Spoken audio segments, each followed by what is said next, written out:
Well, I'm not Barry McKnight, but that's where there we go. It is a Thursday, and I hope Barry can hear me. I got you, Pebs. Everything good? Awesome, great, that's awesome. Wish we could have done this 10 minutes ago, but hey, it's Thursday, and we are, I guess, on the air. And I'm pissed, and I'm just going to go ahead and tell you right now, I'm not in a good mood. So take it away. What's happening today on Thursday? A lot of things going on. Of course, back again in the studio from SEC Media Days after two and a half, almost three eventful days. But SEC Media Days is not over with. Today, we've got Missouri. Missouri. Yeah, Missouri. Kentucky. Kentucky's today. Yeah. Arkansas Ooh. and Texas A&M. Texas A&M. Get this, all at once, all in one day, John. Eli Drinkwitz, Mark Stoops, Sam Pittman, Mike Elko. How is Atlanta going to hold that? I mean, they've dealt with Beyonce. They've dealt with the All-Star game. They've dealt with 3 days of the SEC Media Days.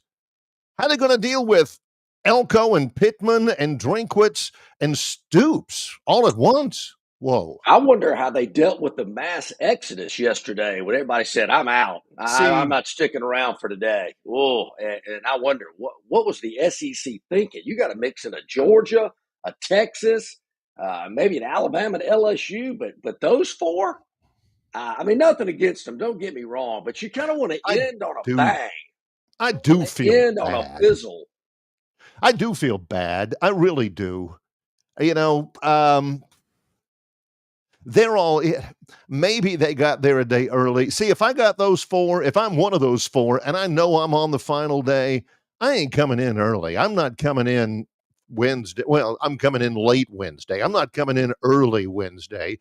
I don't care if you do have the, I don't know, Mizzou Club meeting, or, you're calling the Hogs or something like that, or Big Blue Nation has an event the night before. I'm coming in late because I don't want to be out there on Wednesday and be bopping around and looking around. Wow, this is great. Look at all these people. Holy smokes, there must be 1,000 media members. And then you get there Thursday morning and there's tumbleweeds going through the place. I almost, if I had been willing, I mean, if financially it made sense, I would have stuck around an extra day just to, build up the media out there so the guys would feel like, hey, wow, look, there's McKnight. He's over here from Now, I knew Longshore wasn't going to be here, but here's McKnight. How about that? Yeah. I don't know how much. I do feel bad about that. I don't know how much money it would have taken to keep me there, but that's just me. That is just me. And Bill from Baltimore would have liked to us to have gotten a one-on-one with Sam Pittman. I've always liked Sam Pittman. I mean, don't get me wrong. He's a guy I'd like to hang out with, have a cold beer with. The thing is, Barry, 2 of these 4 coaches that are at SEC football media days today will not be there tomorrow. Will not be there next year.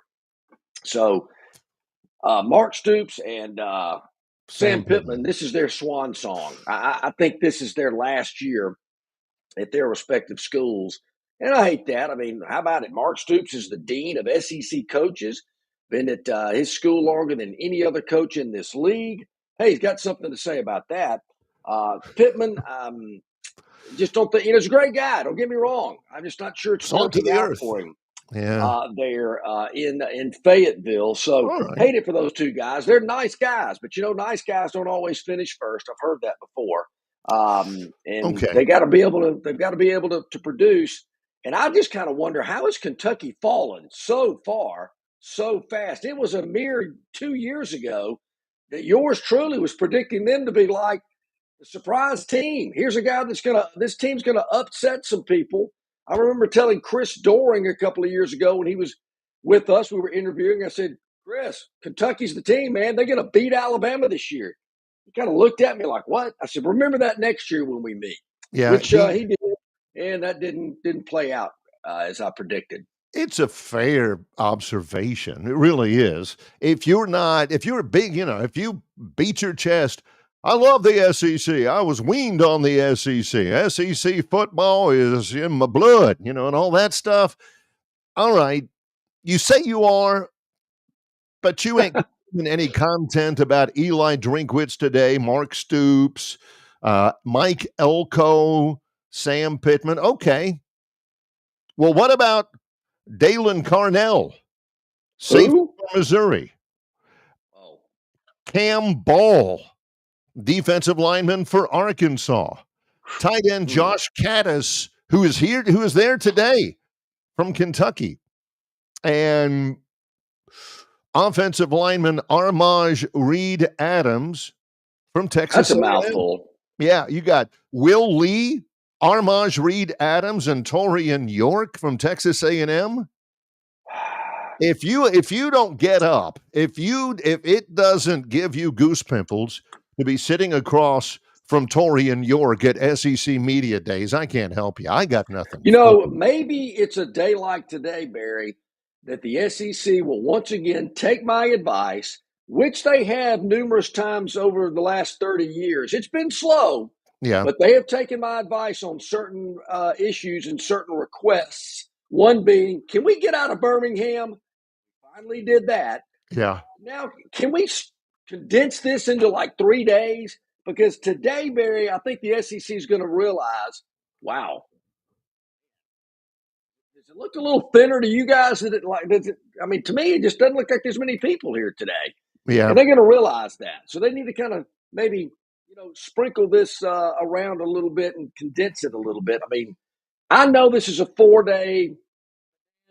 Nothing else is going on in the world of sports. I mean, the Phantom's looking for a daily dog. There's nothing out there till tomorrow. Just hold on. Be patient, ladies and gentlemen. I can't guarantee it, but I do think the Phantom's coming with a daily dog tomorrow when Major League Baseball gets back going. But they want this 4 days to themselves. I get it. I got to admit, when I left yesterday, I felt I'd been there for a week. Monday afternoon, I left yesterday about lunchtime, and I thought, man, I felt like I hadn't seen my wife in a month. I mean, yeah, I don't know. I don't get it. I think I'm all for going 3 days. It's a whirlwind, and they got to know that very few people, at least up in our section, are staying all 4 days. And it's a good point. Jason Jones brought this up. I believe Kentucky started going downhill when Summerall left for Troy. That's a good point. I saw that. And I get it, because a lot of people are thinking John Summerall might be the next coach at Kentucky. Yeah. But I'm trying to figure out how Kentucky's demise is because of Summerall leaving Troy. Well, no, leaving for Troy. Left for Troy. For Troy. Okay. Yeah. Because you remember, because we would have Dick Gabriel on from Big Blue Nation and our tour around the SEC.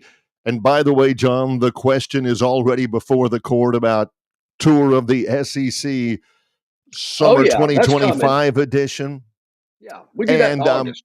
And remember, because I would ask, because, they would have guys, they would recruit well from the state of Alabama, had a lot of Huntsville guys. Cavassier Smoke from Wetumpka was on that team. They recruited Alabama really well. Some of the really good players were from Alabama. Well, Summerall can recruit. I mean, he can recruit his behind off, and I think that's it's not all of it, but that is a lot. Well, that's good. Yeah, that makes sense. So, I mean, the timeline certainly fits that of kind of their demise. So now, what do they got?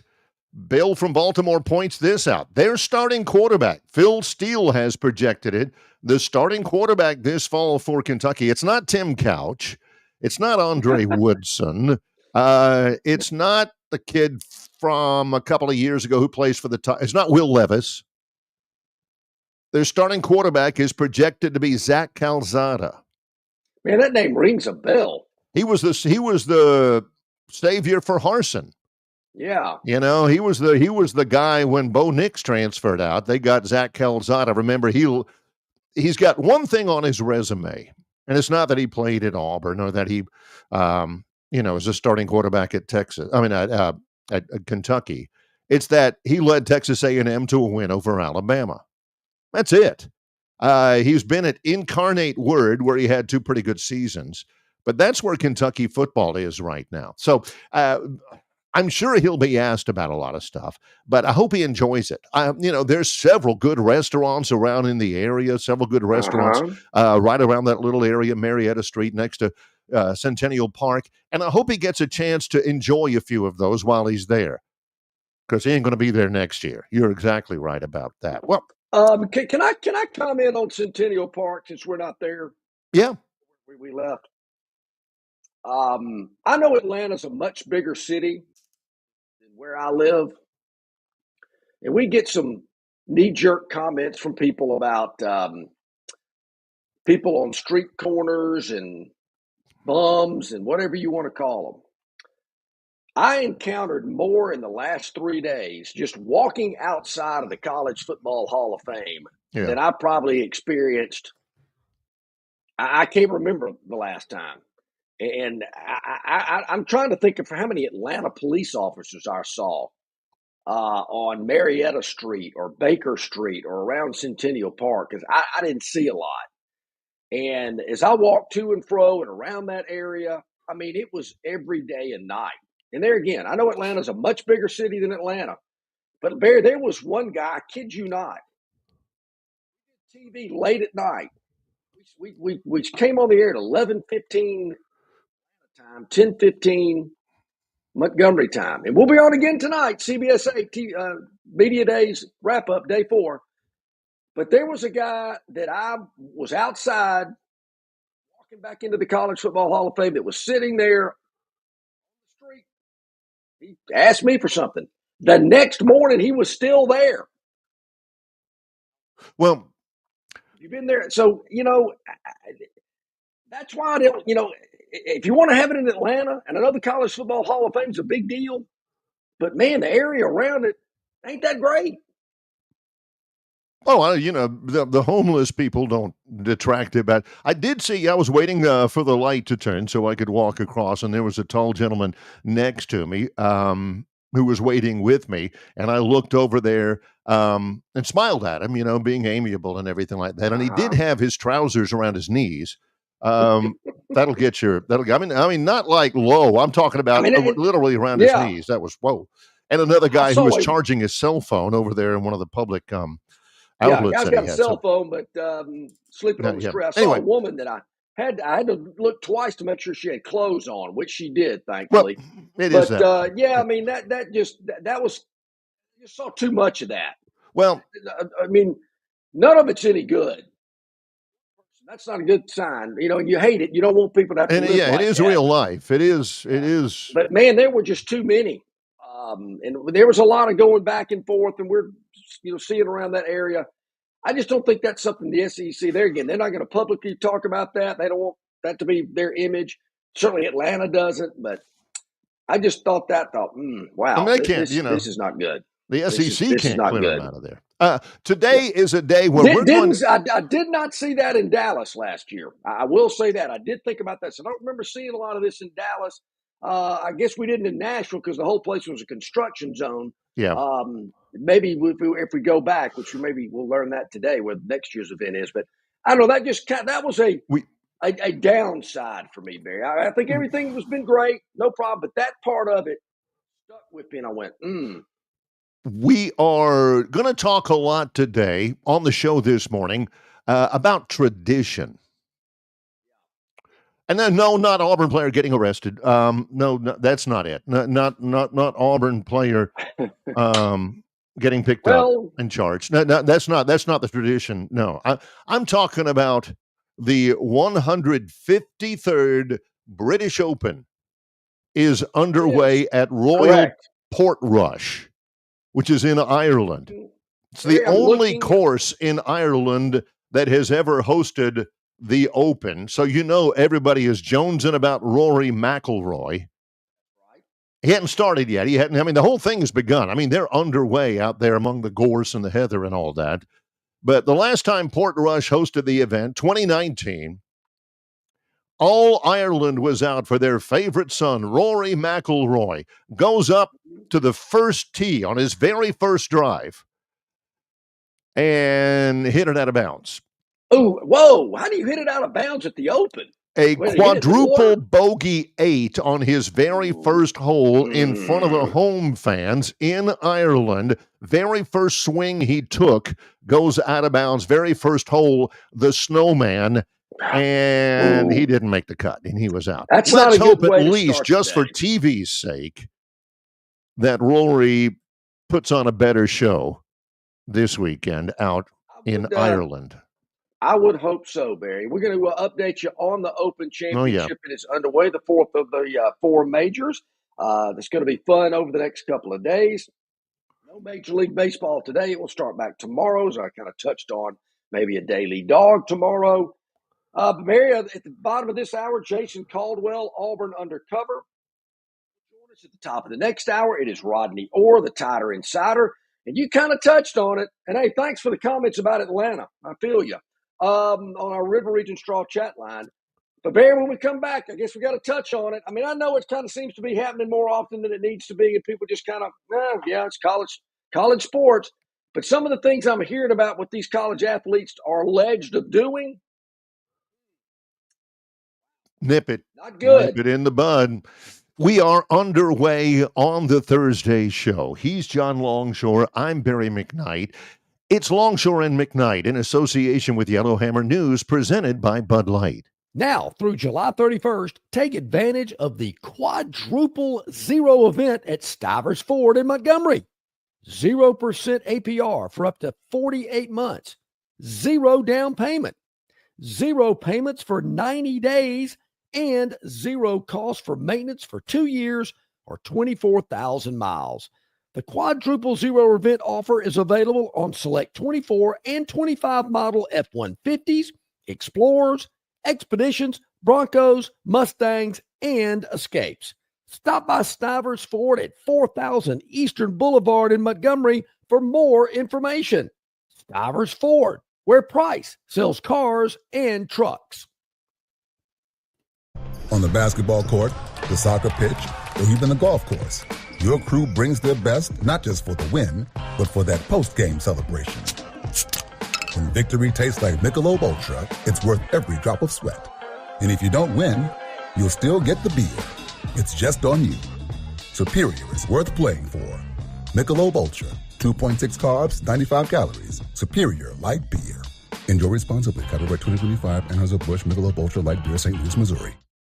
At Dixie Overhead Door, we specialize in top-quality garage door solutions for homes across Alabama and Georgia. In need of a garage door repair or a brand new garage door installation, our expert team delivers fast, reliable service with local expertise that you can trust, providing customized solutions and exceptional care every step of the way. Visit us today at DixieOverheadDoor.com and experience the Dixie difference.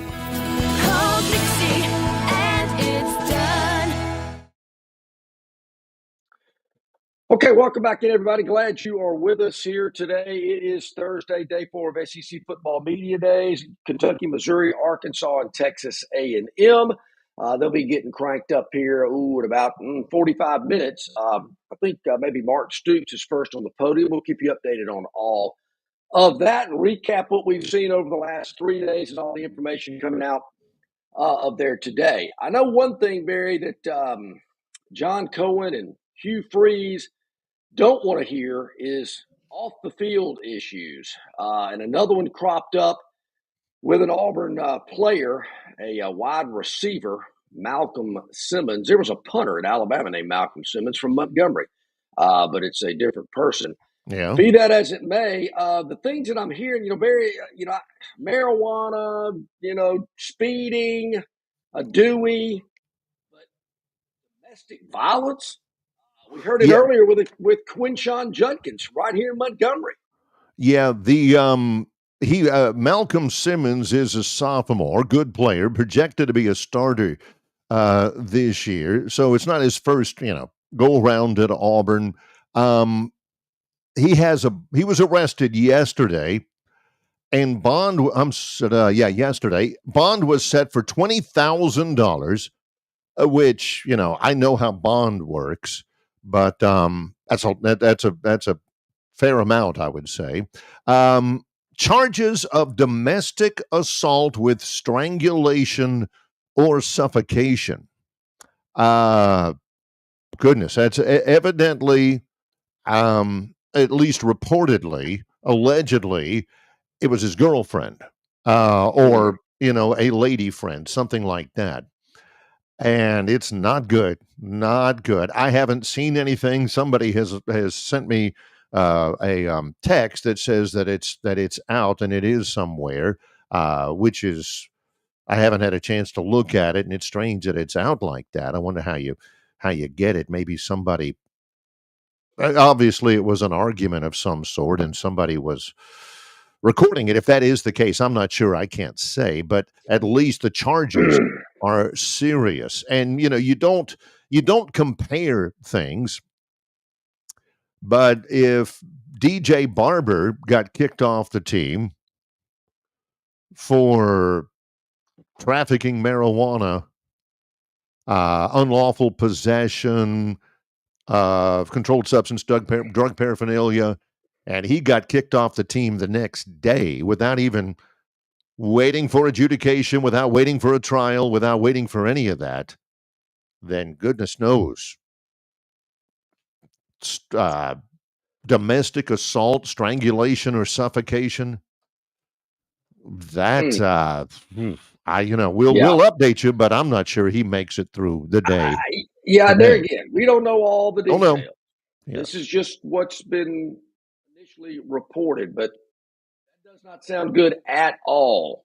And Barry, we're seeing too much of this. I mean, I know this P. Diddy trial was a big deal and whatnot, and I saw the videos of what that guy did. How he's, there again, I don't want to get into all that. I mean, but that was horrific. That was hard to watch. And yeah, there's just no place for it.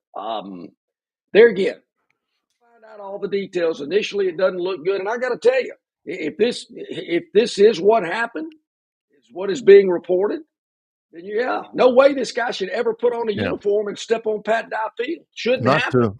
Not to represent that university. If I was Auburn fan, my mindset would not be, well, we really need him. I hope Auburn, recognizes people will make mistakes or whatever. But if it is that, do you want somebody like that representing your football team, representing your university? And, I know people lose their temper and all that, but goodness, the rationalizations. Well, he's not had any problems beforehand. It's a mistake. He's a young kid, all of that, man. So good luck to him. Good luck. Yeah. Good luck to him. I hope somebody gives him a chance. He gets his anger, under control and has some success, but he would not represent my university. I don't want to hear this young man excuse anymore. When they got the opportunity to make 6 and 7 figures playing college athletics, I don't want to hear the young man story. You're a young adult. Like it. It's time to be mature. And I know I did some stupid things when I was 18 and early 20s, but it just, there's no place for it. And, there again, that is an excuse. Don't think it's not happening all across the country. It is in some form or fashion. Our 3 high-profile athletes that made the news in the middle of the summer. There again, doesn't really matter what time of year it happened. There again, if this happened as it's being described, there is no place for it. And maybe I'm just the way that personally that I think I'm not naive, or I don't believe I'm naive, and it doesn't happen more often than we might know about. Some people have gotten caught. I think there's a lot of things going on that I just don't like, whether it's with drugs, alcohol, domestic abuse, just whatever it is with some of our college athletes. I do not like it. And do we need to get a little more foot down, make examples of people? Would that, I don't want to say stop it, but maybe send a stronger message to college athletes. Hey, you've worked all your life to be a college athlete, to get to where you are, to hopefully get to the next level. Don't screw it up. Yeah, It's this type of stuff. It's not that difficult. I wouldn't think it would be that hard if I was that age and I was presented with an opportunity to get a quality education, make a lot of money, have a lot of fun, do something I love doing, and all I had to do was work hard and stay out of trouble. John, I could do that. You ain't going to hear a peep out of me.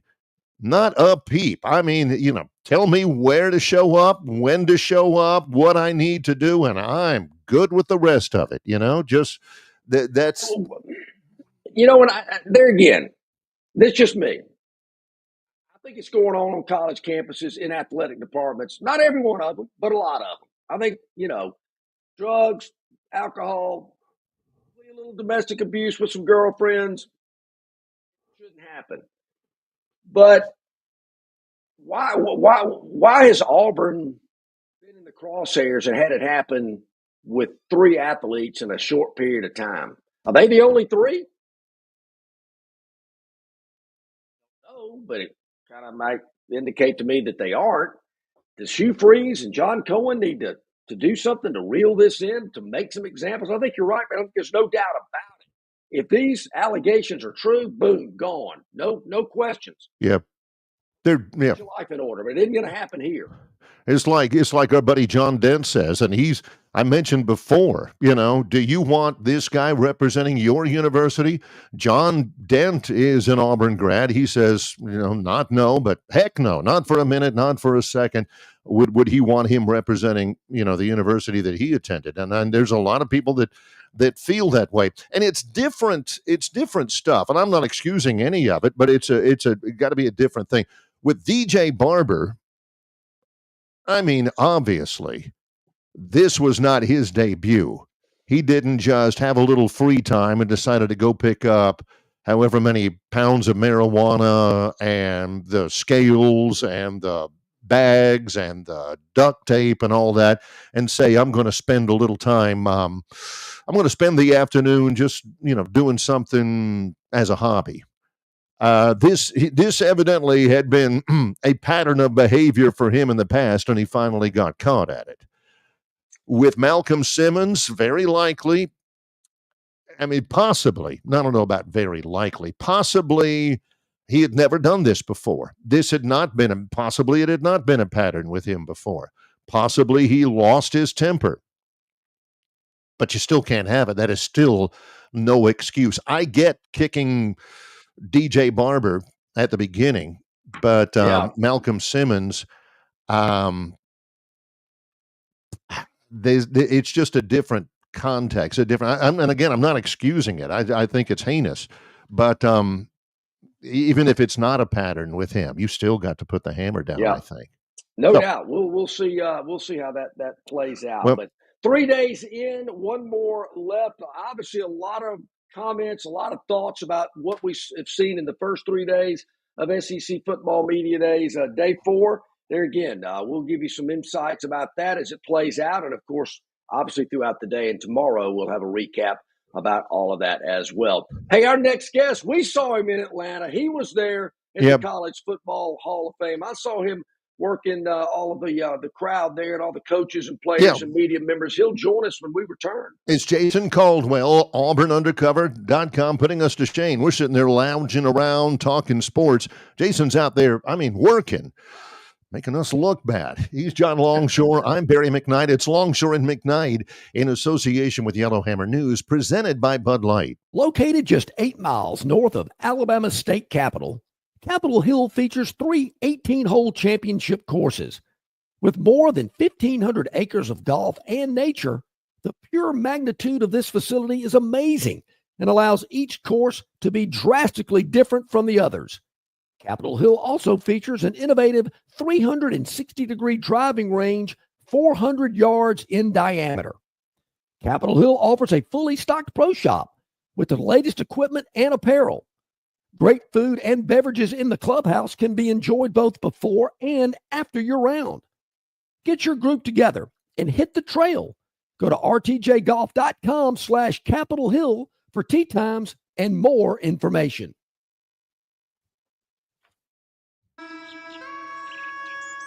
The Bush Guide, cold and smooth survival skills. For a successful stint in the great outdoors, pack accordingly. Place heavy essentials near your spine for stability in rough terrain, with light items near the bottom. Now, you may be wondering, where does the Bush Light go? In your stomach. Bush. Head for the mountains. Enjoy responsibly. Copyright 2023, Anheuser-Busch, Bush Light Beer, St. Louis, Missouri. All guests of Longshore McKnight appear on the City of Montgomery guest hotline. Check out the most interesting and informed personalities in sports covering Auburn, Alabama, Troy, ASU, and all the major teams from across the country. John and Barry have the best guests brought to you by the City of Montgomery. To find out everything you need to know that is going on in the capital city, check out montgomeryal.gov. That's montgomeryal.gov, the capital of dreams. Back in about 29 minutes to the top of the hour, and joining us now, Jason Caldwell of Auburn Undercover, covering the Tigers this week. He was at SEC Football Media Days in Atlanta. Jason, good morning. How you doing? I'm good, guys. How about y'all? We are doing great. Wait for Barry's got his mic muted, I believe. There he is. Yeah. Well, here we go. There we go. Here we go. Sorry, Jason. He's going to get that figured out here in just before a moment. We get Jason, saw you in Atlanta over there. First of all, let's just start with with Auburn and Hugh Freeze and the players that were there. Heard some really good comments from people I talked about of what the players and Coach Freeze had to say. Yeah, no, I thought it was, and I said going into it, I thought we would hear I don't necessarily say a more confident group of guys, but I thought we would hear guys that felt like they were in a position now to go out and compete, and that's what we heard. We heard guys talking about, hey, this is a roster that's there. Hugh Freeze said, look, we should be in the playoff discussion. And he didn't say, hey, that we're in the playoffs and we're going to the national championship, but I think he said we should be in the discussion. And listen, if you're in the Southeastern Conference, you're 8-4, you're probably going to be in the discussion at some point. And so I think that's what he alluded to. So I do think this is a roster that has you now in a position to go out and compete, and I thought that's kind of the message that came across. I thought the message was also really reinforced and accentuated by Connor Liu and by Keldrick Falk. I loved your piece. It was perceptive, I thought, your piece at auburnundercover.com, where, they've got expectations. Those two guys are going to be leaders and are going to be guys that are dependent upon production. But you also pointed out that way back when, those were guys, Auburn needs them to be good. But way back when, a couple of years ago, they just needed them to commit. I mean, that was a real tone setter, I think, as you pointed out, from Hugh Freeze. Yeah, it was. It was, when he got the job, Keldrick Falk was committed to Florida State. Connor Liu was committed to Miami. Kayan Lee, the other part of that puzzle, was committed to Ohio State. And they said, look, we got to go get these guys. And so that was three guys that flipped to them, that really kind of changed the direction of recruiting in a hurry and kind of set the tone for these last two classes where they've signed really good players. And so that's it. You go, hey, you got to improve the roster. You got to do those things. And so it really started with that. And now you look, and those are two guys you take the SEC Media Days. Those are two guys that have been starters for you, and line of scrimmage starters. That's the difference for me, is that you had to get better on the lines of scrimmage. And now you got two guys that you think have a chance to kind of take you to another level. Jason, you used the word roster, and I heard Coach Freeze say that many a time. Thoughts about the roster? Obviously, the recruiting the last 2 years has made the roster better. Is that it? Is that the key? Your thoughts about the roster this year? Because that seems to be the word that he's focused on. Yeah, I think and one of the things that came out to me, and when I started to think about it, and I talked about this on our podcast that'll be out today too, but I said the difference I think is that you go into a season now not believing that you have to be perfect. And what I mean is, you think back, and everybody always harps on like New Mexico State and games like that. And I say, look, Alabama and Georgia have those games too. But when you're good enough from a depth perspective, you can overcome those games because you're going to go out and not play very good. It just happens. I remember Georgia against Ball State or somebody a few years ago. Alabama's had those games against USF and people like that. But when you're talented enough, it doesn't matter because somebody else is good enough to pick up your slack when you're like, oh, man, I'm not really invested today. That's where you have to get to because you're going to have those games. Because, look, we saw it the last couple of years. They were still good enough when they were at their peak to go out and play with Alabama at home and to go out and play some of those games. The question is, are you good enough to play that way when you're not at your best? And I think you're closer now. And I think it's line of scrimmage. Offensive line is the one. We've talked about this for years, and we have as a group. I've had people tell me, look, the NFL people believe there are potentially 6 NFL-type prospects in this older group, meaning all 6 of these guys, Xavier Chaplin and Mason Murphy, your 2 transfers, Tutal Miller, Jeremiah Wright, Connor Lew, Dylan Wade. That's 6 guys. And they feel like, hey, all 6 of these guys could potentially be NFL players. You know how far back you have to go to get 6 drafted offensive linemen out of Auburn? Total. Total. I don't want to know. 13 years. It's been 13 years. In 13 years, Auburn's had 6 linemen drafted, period. That's how it happens. If you want to say, hey, what talk, it's not play calling, it's not quarterback, it's not any of those things. If you want to point to something, point to that. And now I think that's the place that's better. Defensive line's younger, but I think it's talented. Do you have some experience there? But no, the roster is in as good a shape as it's been in quite a while. And now you go, okay, now there's some expectations that go along with that. In the morning, there was, of course, Auburn was in that morning. Yesterday, Oklahoma was in, and they were all talking about answering questions about Jackson Arnold yesterday. They said, yeah, we wanted to keep him. Yeah, we had expectations for him and everything. You have seen him, you have covered him and all of that for a good little while now. Jackson Arnold was in as well as Connor Lew and as well as Keldrick Falk. But it's the first time a lot of us had a real good look at him up close and personal outside the football field. What did you think he needed, the message he needed to present, and how do you think he presented it? I think it was, hey, I'm not bitter. I'm excited. And I think he said that. I thought he did a really good job of not only throwing nobody under the bus, but I thought he did a good job of going, look, I like all my guys. I'm not singling anybody out. Look, I got some guys that can play that. To me, the biggest thing was maybe Brent Venables and Jeff Lebby talking about Jackson Arnold, because you don't really hear coaches talk about other players that aren't their players to that degree. And I thought they were glowingly talking about him and the things he did. To me, that was impressive because, and the other part, how he got to SEC Media Days was by, hey, ingraining himself with this team and winning over his teammates and doing those things. You could see that. And I think that's a big deal to me is that, hey, in just a couple of months, that guy's already one of your captains. He's already brought to SEC Media Days. I think that shows you the work he's done maybe off the field in addition to on the field. Any other impressions from what you experienced over in Atlanta? I guess from other schools. Anything grab your attention? Not a whole lot. It's the hard part is that, it's funny because we were laughing. Myself and Philip Marshall were talking yesterday, and we're like, hey, now it used to be everybody felt like they were good. Now you have all 16 teams that are really good, and they're all going to win. And the hard part is that in this day and age, with the transfers portal and every team in the SEC is probably better than it was last year. That's probably not a disagreement. But the problem is you don't know how much better the other team is because of the new additions and the Right. they have like. So you do go, oh, we're better than we were last year. I think we're going to compete. Well, so is that guy, and so is that guy. Somebody's got to finish 16th, but you don't feel like it's you because you feel like, man, we've added these pieces. We've got this guy. We've gotten a quarterback, but that's part of this league now is everybody's done the same thing, and so so much unknown to me.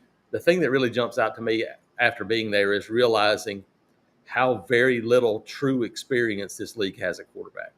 When you think about what I would assume would be the three teams that would be picked most to win the league this year would be Texas, Alabama, and Georgia. You know how many combined starts they have at quarterback as starter going into this year? Really?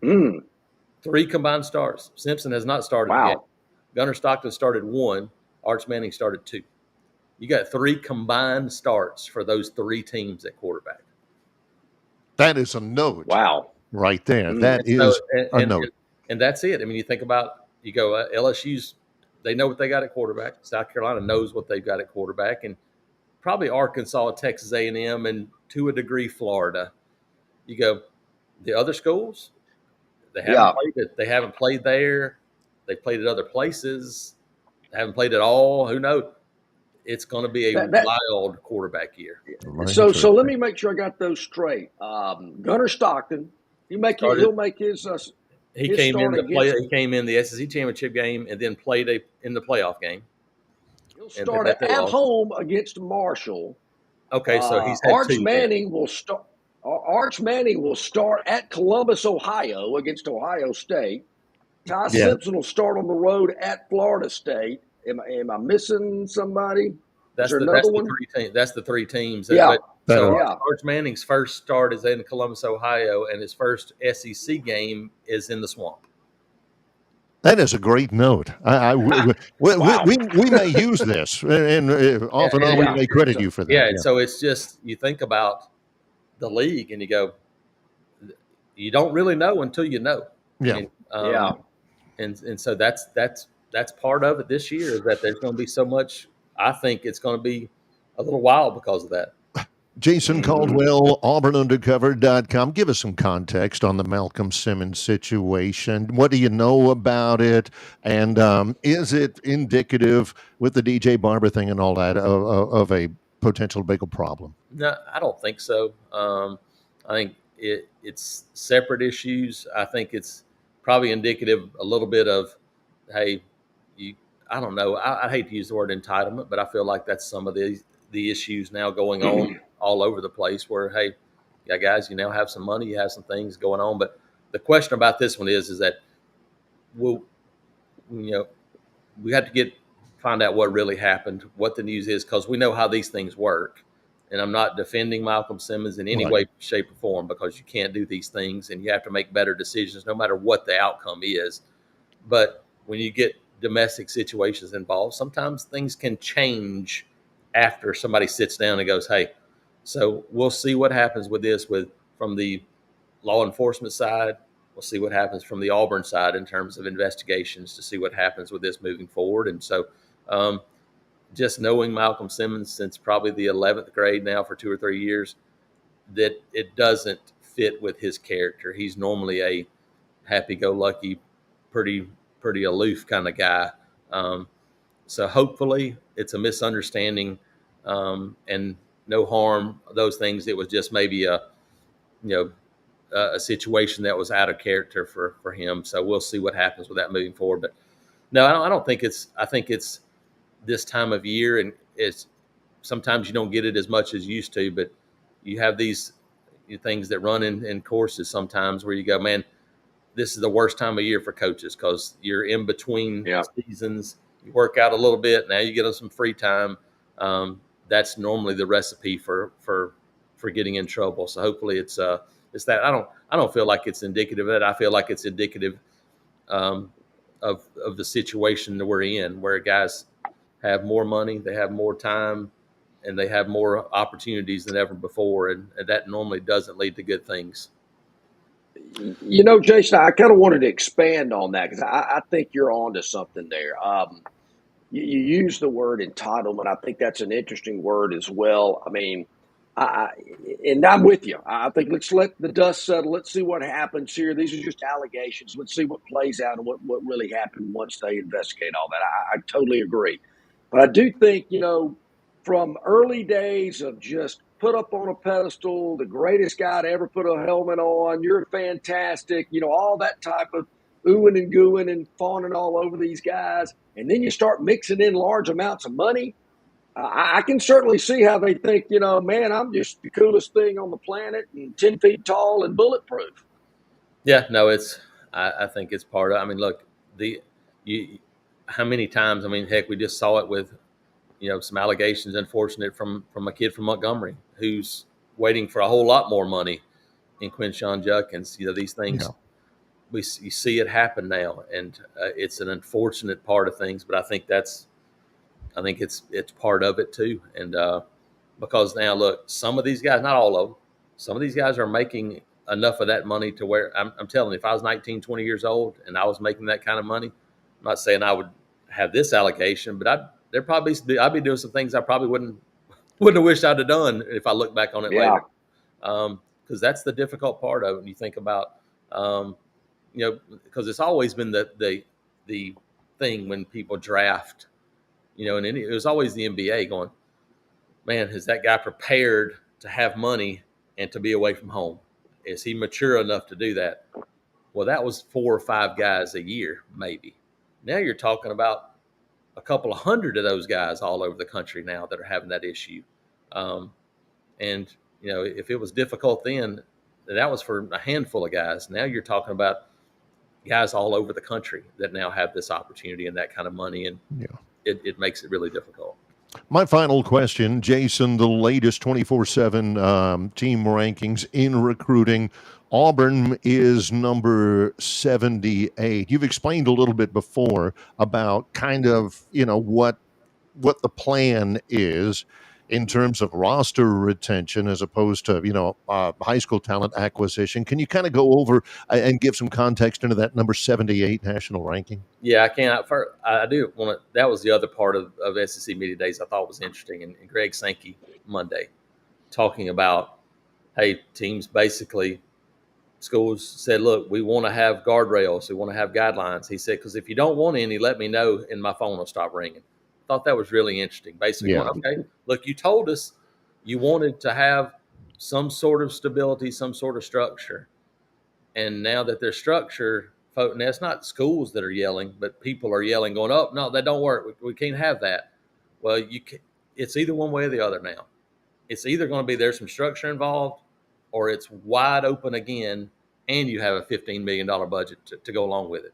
So I don't think there's either course.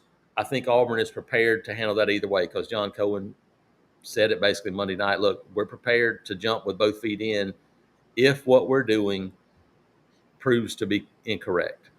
And I think you're going to have time to figure that out because we just talked about Connor Lew and Keldrick Falk and Ian Lee. That was in 2 weeks. Those are guys they hadn't even really recruited. And we know that was an NIL deal. I mean, those are guys that then you could go, that was still part of that previous way things were done. So Auburn has shown the last 2 years, look, they're willing to go out and spend money to help build a roster. So I think right now, if you're at 78, there's 2 things. If you win football games, you're not going to be at 78. That's going to be one of them. So if you go out and win football games, we saw it with Florida last year. Florida was in on guys. They were doing stuff. Had not really gotten those guys. You finish strong and have a pretty good season. All of a sudden, boom, guys start coming. The other part of it is that if it's proven what you're doing isn't correct and you go, hey, nope, these NIL, we're just going to push these NIL deal through. The collectives are still there. Everything's like it was before. Then I think Auburn is prepared to go, okay, then we're prepared to go spend that money that we've held in reserve for this very moment. So either way, I think, hey, it could be a situation where you're all right, here we go. It's October. We've changed our mind. We're not going to do this anymore. Then you got 2 months to go spend $10 million and go, okay, all right, who's our top 10 guys? Here you go.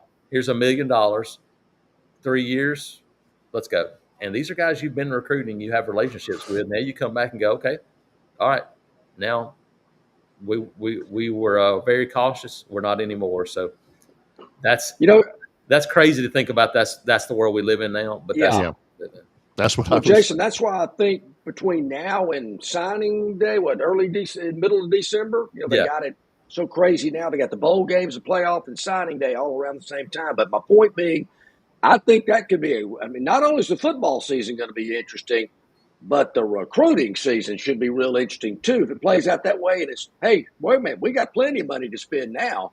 You sure you want to go there? Correct. I think it's, like I said, if you're right, then you're in great shape. If you're not right, they've got money. And so if you're not right, then you can go and say, all right, here we go. So I think 78, there's the number now. Some of it too is this is going to be a smaller class. You look up and I think USC has 31. I think Georgia now has 30 already commitments. Auburn probably only going to go to 15 to 18 anyway. This was not going to be a big class because there's not many seniors. I looked, and this is a very heavy sophomore freshman class. Those are guys you kind of built around, and you have a set number of guys you can keep on a roster. So, and probably offensive line, there'll be a couple of portal guys you'll add to this group for experience, some of those things. But yeah, this wasn't going to be a 30-man recruiting class, no matter what happened. Well, Jason is with AuburnUndercover.com. Check out his content. We mentioned his story on Connor Lew, Keldrick Falk, and their importance to the program. Also, his 2-minute timeout is always really good. You mentioned there's a podcast out this afternoon, Jason. How do people access that and everything you guys offer on the website? Yeah, you can check us out. Actually, we've got a lot going on. I'm looking. We have an SEC Media Days HQ, and I believe, let me see, 3. We probably have 18 to 20 stories up from SEC Media Days already. We'll have more today coming up in addition to the 2-minute drill, 2-minute timeout, those kind of things. So got a whole lot to check out there. Got more coming up. I actually have I have a baseball story coming today because we had a chance to talk to Monday night about kind of resetting the roster now. You've had the draft. They only lost one signee, and it was a junior college signee. Looks like all their transfers will be in. So they should have a pretty good roster again heading into this season. So have all that there at Auburn Undercover as well. So come check us out. And as it says Jason, on the bottom, as always, we appreciate it, my man. Thank you so much. Yeah, thanks, guys. I appreciate you. Have a good day. It's Jason Caldwell. Again, at the very bottom of the screen is ITAT Jason, how you get him on the social media and everything. We're back in a moment in association with Yellowhammer News. It's Longshore and McKnight, presented by Bud Light. Known by avid golfers as one of the most beautiful and challenging stops on the Robert Trent Jones Golf Trail, Cambrian Ridge in Greenville lies just 40 miles from Montgomery. It is well worth the ride for any golfer looking for 27 holes of jaw-dropping golf. The greens have been redesigned to accommodate the higher green speeds associated with their installation of the latest generation of ultra-dwarf Bermuda grass. Cambrian Ridge offers a fully stocked pro shop with all the latest equipment and apparel. Great food and beverages in the clubhouse can be enjoyed both before and after your round. Get your group together and hit the trail. Go to rtjgolf.com/Cambrian Ridge for tee times and more information. Summer's here, and so too are its many challenges. Heat that won't quit, beers that won't fit, hammocks that won't hammock, screen doors that appear out of nowhere, flips that flop a little too much. That's why it's important to keep it simple. Keep it cool, keep them coming, and keep it easy. Easy to drink, easy to enjoy. Bud Light. Don't miss your chance to win big at Victoryland Casino. Play the latest, hottest, most exciting games around with fun bonuses and big jackpots. Don't miss out on your free play. Stop by Player Rewards today and check out this month's exciting free play promotions. Come see why our players keep coming back. You'll have more fun at Victoryland Casino, where you can be a winner too. Victoryland Casino, located off I-85 exit 22, Shorter, Alabama. Must be 21 or older.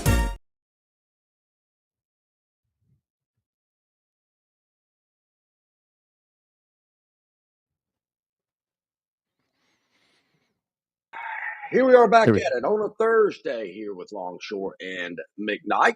Great stuff from Jason Caldwell, as always. Appreciate his time. Yeah, he's always good, always quality, and always enjoy his comments. And again, don't take what he was talking about Malcolm Simmons as an excuse or as a rationalization. All he's talking about is what he knows. One of our chatters says, money in your hands and young and free time do not provide license to criminal activities, period. Nobody's excusing that, but it is a thing. You have, this is the time of the year that that kind of stuff goes on. They're not in camp. They don't have classes, or they don't have many classes, and you got free time. I always like to have, my day with stuff. I always, like having a checklist. I got to do this, got to do this, got to do this. I'm telling you, and it ain't just football players, it's young people as a whole.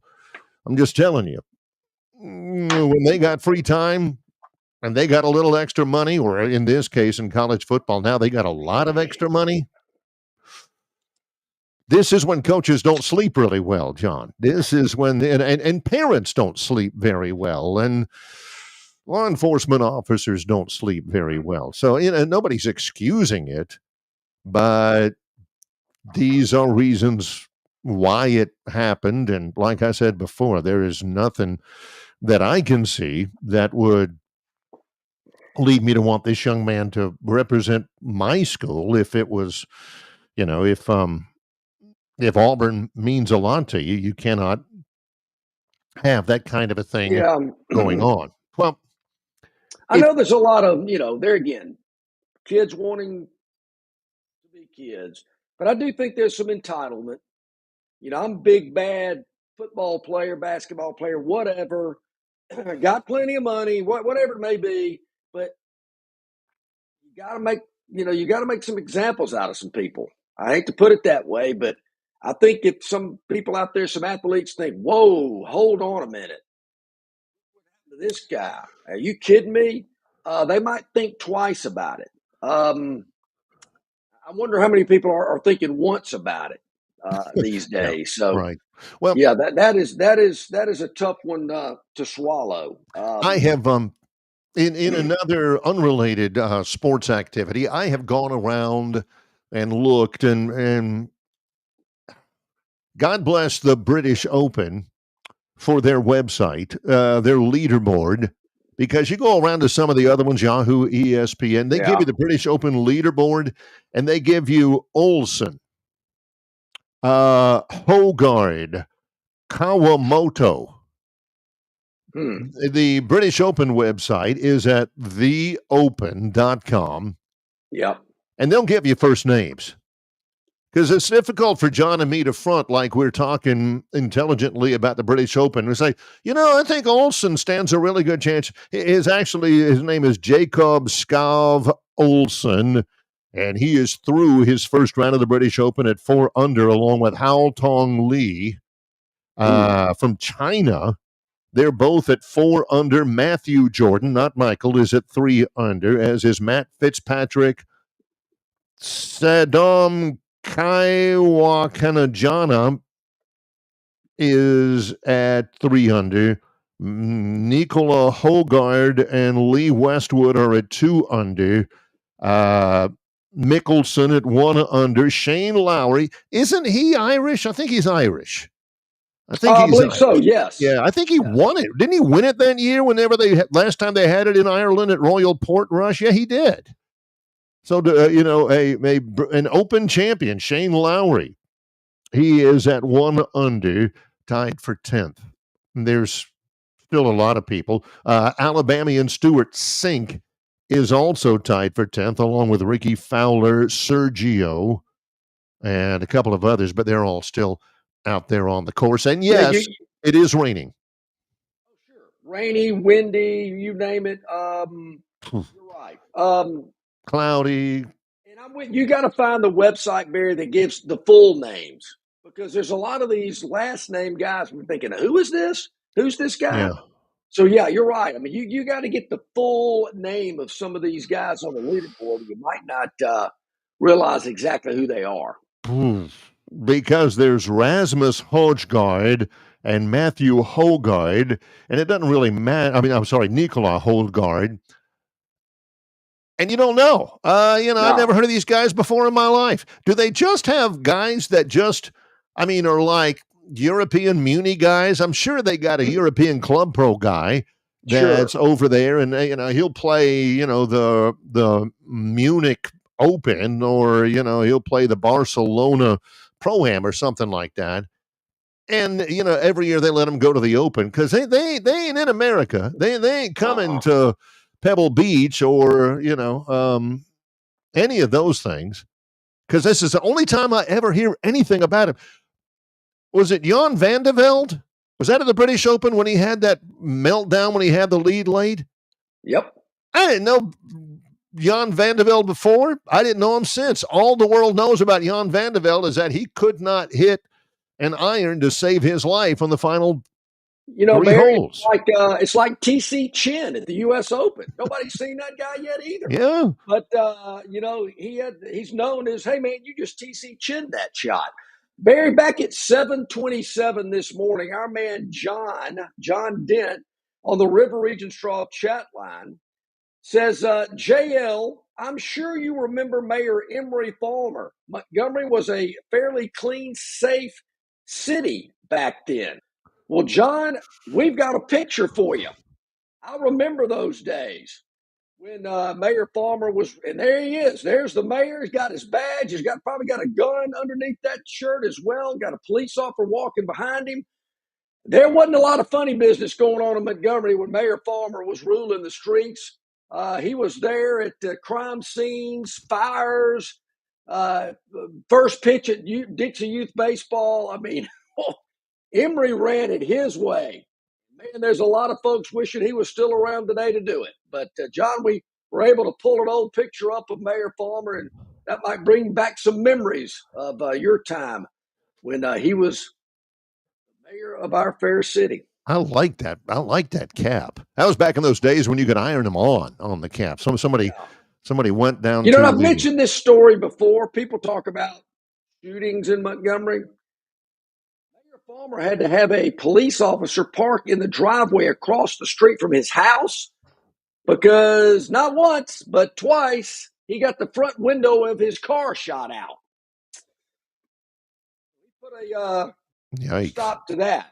Well, there's some people that didn't like his tough way of ruling the city, but a lot of people wish it was that way today. All right, when we come back, Barry, I believe Rodney or the Tighter Insider is going to join us. Yeah, Rodney will join us next. Longshore and McKnight in association with Yellowhammer News, presented by Bud Light. Why Hands? At Hands Heating and Air, you get this area's highest ranked service provider with 24-hour repair service, no overtime charges, and their same-day service guarantee. Plus, instead of other companies' 30-day repair warranty, Hands gives you a 3-year repair warranty. Hands Heating and Air is here for you 24/7, 365.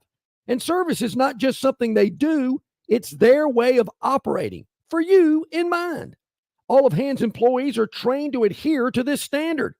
They work hard to ensure that this standard is maintained, and they are constantly looking for new ways to better serve you. Call Hands Heating and Air today at 508-5382. That's 508-5382, or find them on the web at 834hands.com. It doesn't matter if you're running drills at the park, playing pickup on a Saturday, or sinking the final putt. When you compete with your friends with Michelob Ultra on the line, competition isn't that friendly. The trash talk, next level, and the stakes, those are crystal clear. With only 95 calories and superior smooth taste, it's the ultimate trophy. Superior is worth playing for. Michelob Ultra, superior light beer. Enjoy responsibly. Copyright 2025, Anheuser-Busch Michelob Ultra Light Beer, St. Louis, Missouri. The Destin Connection Seafood Market offers the freshest seafood direct from the Gulf of Mexico with deliveries daily. Snapper, grouper, pompano, flounder, copia, along with medium, large, and jumbo shrimp, hand-picked crab meat, and chucked oysters. They can even cook your order for easy, quick pickup. The Destin Connection can make a po' boy with any of their seafood items that folks in New Orleans rave about. Go by and see them at 3750 Norman Bridge Road or call 288-4272 for pickup orders.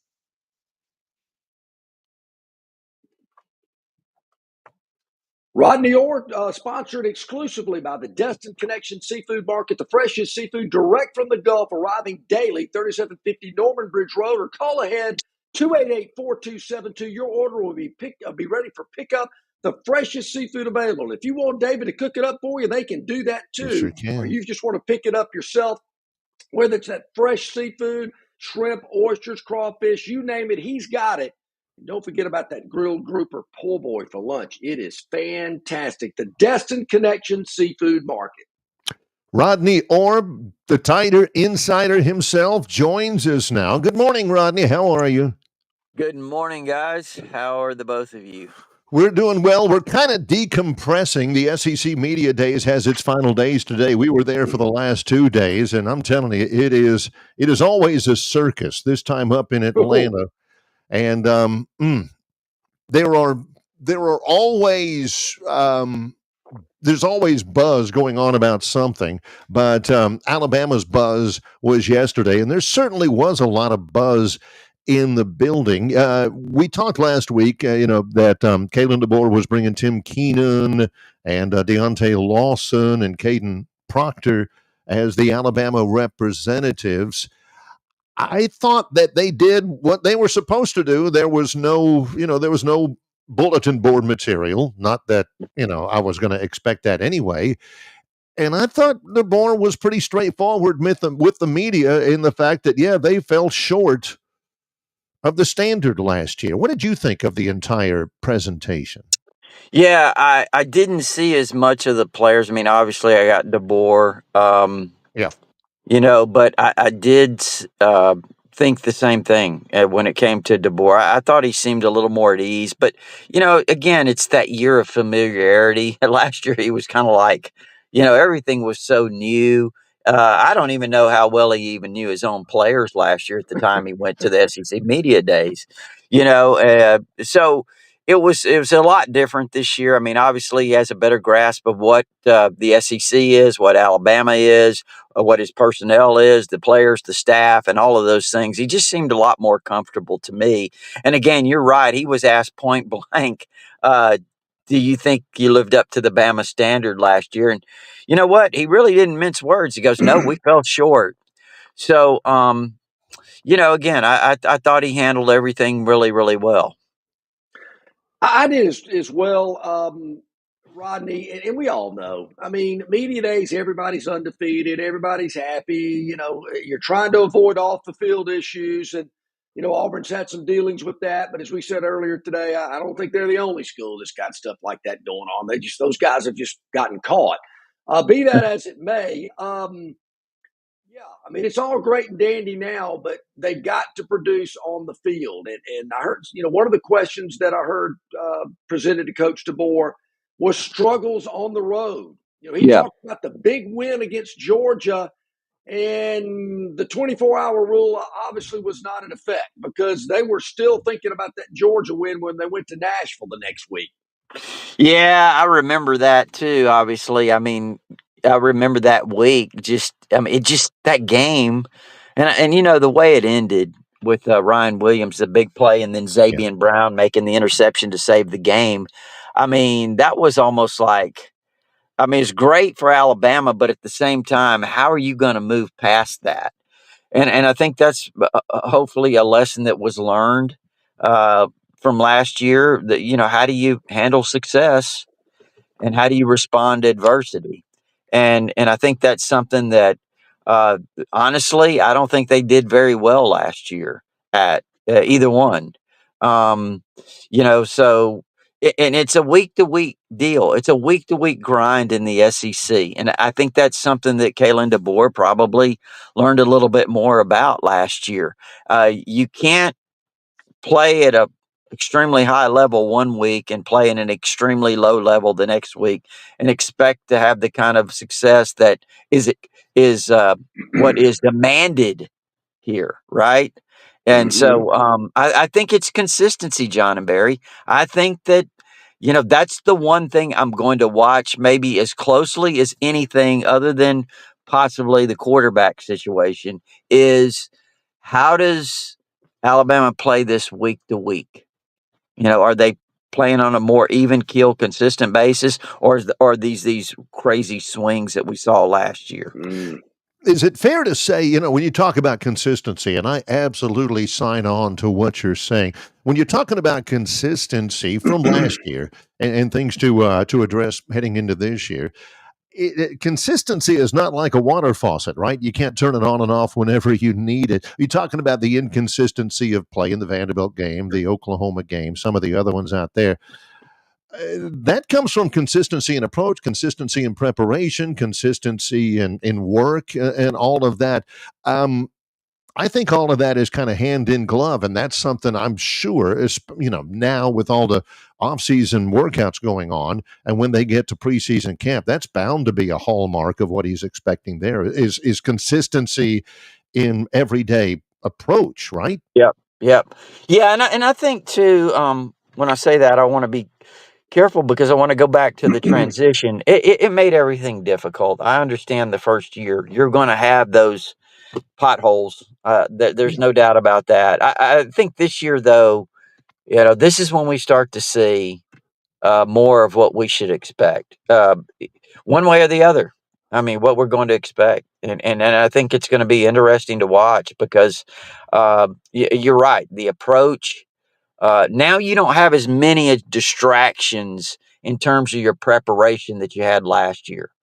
Because, and I say that again, going back to you got here, you didn't really know your personnel that well. The familiarity wasn't there. They didn't know you.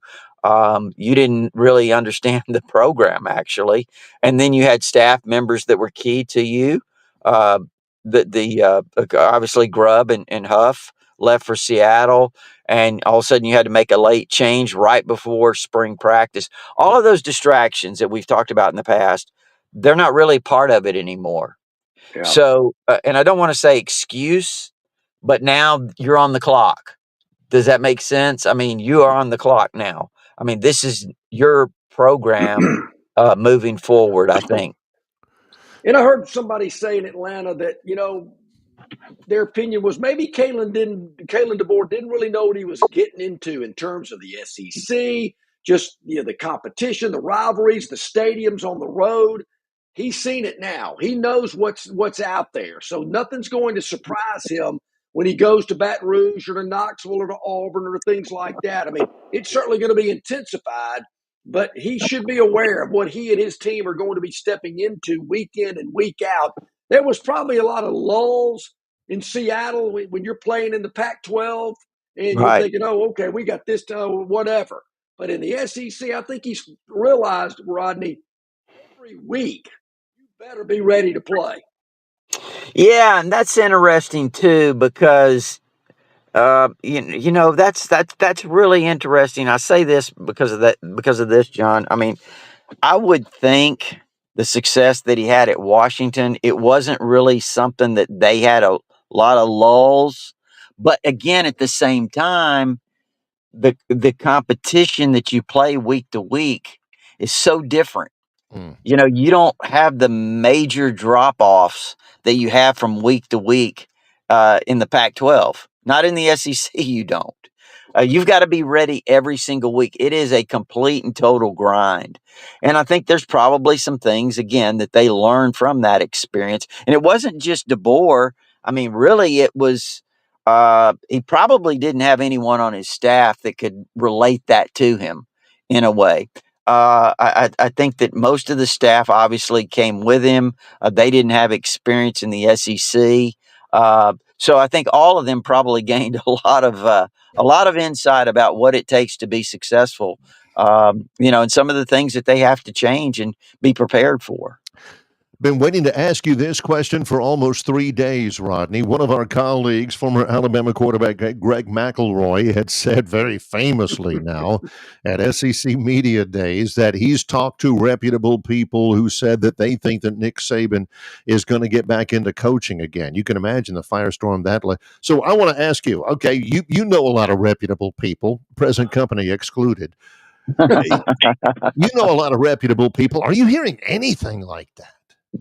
No, actually, and I know Greg McElroy tried to walk that back, or he did walk it back a little bit. Yeah. And I didn't hear his comments initially, but he said he was kind of taken out of context. So I'll just say, okay, maybe so. Yeah. But I will say this immediately when I saw it on Tighter Insider. Okay, you know how it comes out like it does, and immediately. Yes, and I just.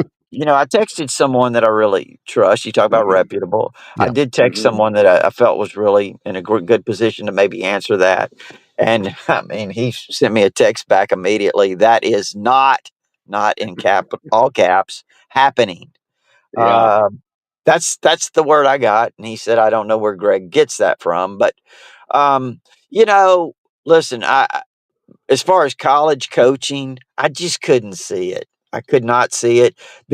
Look, in 2026, Nick Saban will be 75 years old. Yeah. I mean, he'll be 75. Now, could he consider or would he consider an NFL job? I mean, I don't know. I would think to me, just looking at it from the outside, I would say that would be more likely than a college job, especially with all the things that go on in college now. But the feedback I got was that is not happening. I just can't see either one, Rodney. Yeah, College probably or not. pro. Yeah, I can't see Miss Terry wanting to get back in that NFL grind. I mean, all indications were she they didn't didn't like like any it. bit of that. No, they didn't like it. That was 2 years that probably wish they could have back. But I'm glad they went, because if they wouldn't have, we wouldn't have Nick Saban to talk about for the last 17 years in Tuscaloosa. All right, Rodney, this is what I picked up on over in Atlanta. Most of the buzz, most of the talk, and we'll find out later today when the media members that actually voted in the preseason poll today, what they think. But the buzz that I caught, Texas, LSU, watch out for them. Could a national championship contender. Alabama, a lot of buzz, expecting them to be a playoff team. Georgia as well. Those were the 4 teams that I heard were getting the most buzz, but there was some, every one of them, there was some issues, some questions. With Georgia, Gunnar Stockton, is he ready? Can Georgia get through that schedule? LSU, can Brian Kelly win the first game of the season, which he hadn't done yet? Yeah, sure. Can they get over Alabama and Ole Miss? Can they be a contender? They're loaded. Is Texas ready? I mean, there's a lot of buzz about Arch Manning, but their schedule is very favorable. But, can they do it? And, of course, with Alabama, man, their depth, they're loaded, defense, Simpson, probably the quarterback that Kalen DeBoer needs. So that's kind of a thumbnail of everything I was hearing about those 4 teams. It seemed to be the 4 that people think can win the championship. What are your thoughts about those 4? Yeah, no, I think Texas is obviously they're really good. And again, I don't know about Arch Manning. I mean, the limited time I've seen him, he looked really good to me, athletic, and he's a Manning. Yeah, and that's what scares me. He's a Manning. He may save Sark out there, and when I say that, I know people say, "What do you mean?" Well, I mean, here's what's happening at Texas. They're going to have to take that next step.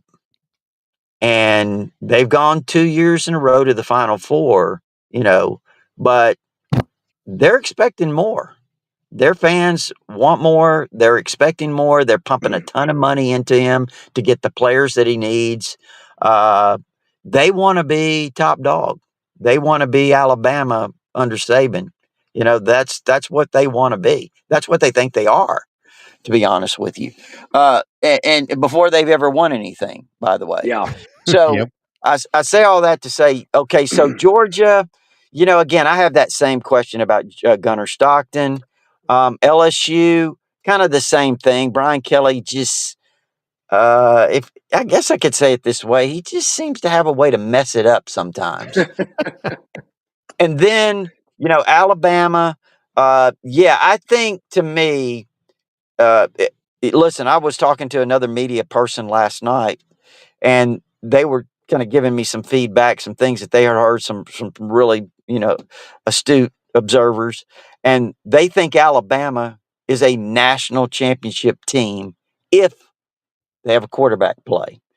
And that kind of goes with what I've been saying is not necessarily that they're a national championship team, but that uh, do they have the quarterback to do it? Do they have the quarterback to have the kind of success that they want to have?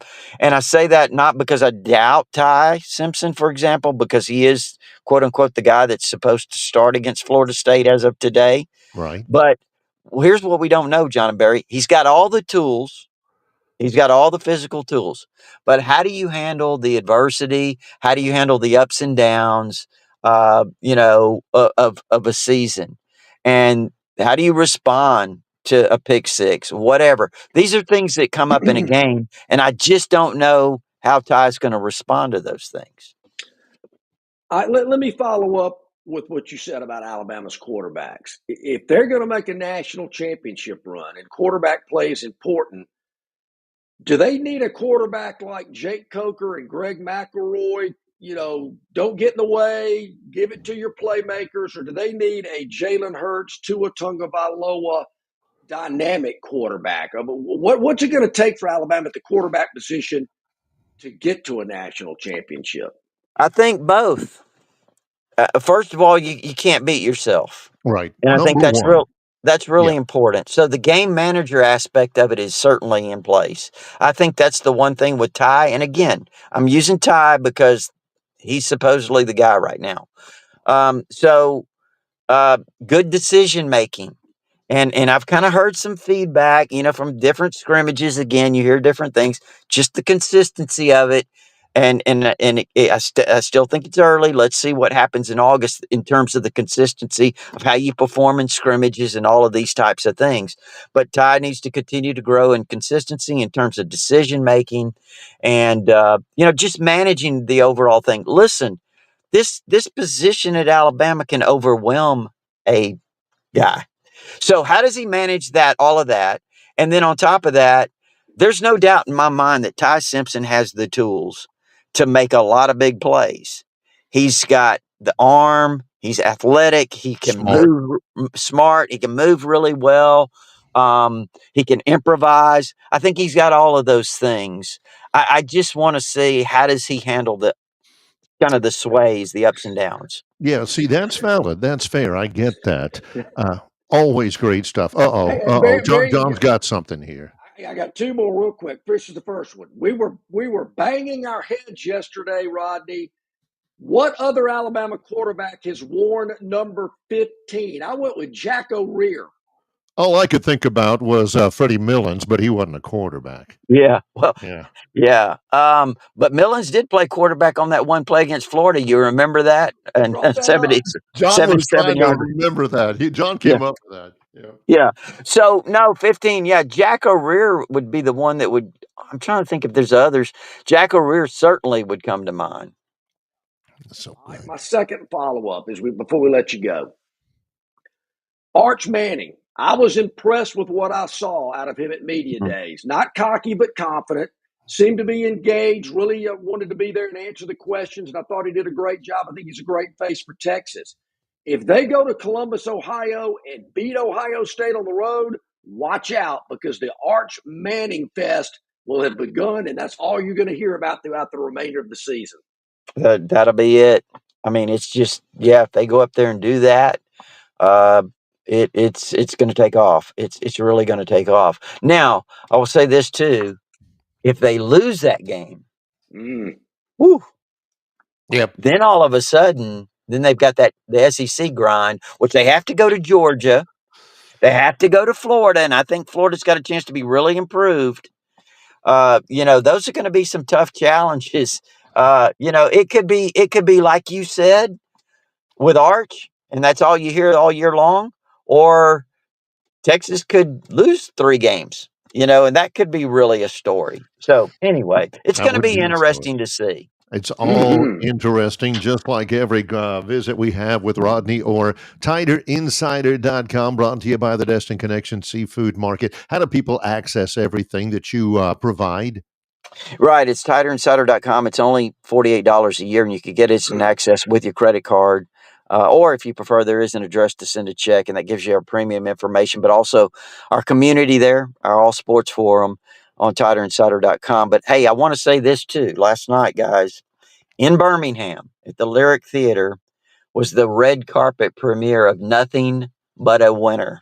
I heard something about that. Flesh that out for us. Yeah, okay. So it's a documentary on Alabama football, from Coach Bryant to through Nick Saban, the integration period there with Coach Bryant and how he brought in the African American athlete and the contributions that they made. It was really a great deal. And they interviewed me 2 summers ago for this thing. It was a long interview. I Right. didn't know if I made the cut or not. I did end up making several appearances in the thing. So it was surprised me, actually. But no, it was really, really well done. You guys may remember 1984. They made that movie. Was it called The Bear, John? Is that what they called it? Oh, with Gary Busey, right? With Gary Busey, and it was awful. It was a terrible. total flop. Yeah. But this one is well done. This is well done. It's accurate. It's well done. It'll be in theaters, I guess, or on. Yes, John and Barry, 1,500 theaters have picked it up around the country, is my understanding. But it's only right now for one night, July 31st, and then I don't know if there's some sort of option there to continue to keep it a while, or what, or if it's going to go to Netflix. That I need to kind of find out if I can. Yeah, but we'll find that out. Sure. Yeah. What theater in Auburn is going to be showing this presentation? Do they have a theater in Auburn? Rodney, we appreciate you. Thanks very much. That was a joke. Yeah, we got you. I think it's a drive-in. I think it still have a drive-in over there. Okay, guys, I appreciate it. Rodney. Thank you, Rodney. Take care. Oh, Take man, care. love it.